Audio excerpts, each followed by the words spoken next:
So to fix this problem, just open your Play Store. So let me open my Play Store right over here, and you just search for the EAFC 24 mobile, and you just update the app to the latest version.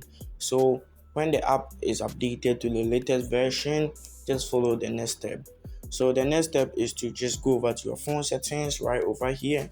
So when you go over to your phone settings, you just select app management.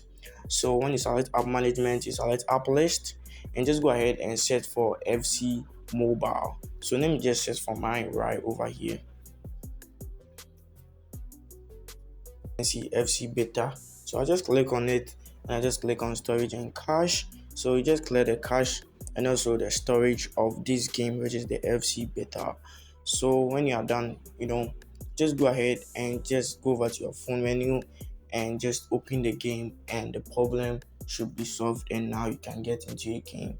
So I hope you enjoyed this video. Please subscribe to receive more content like this. Like this video. Peace out.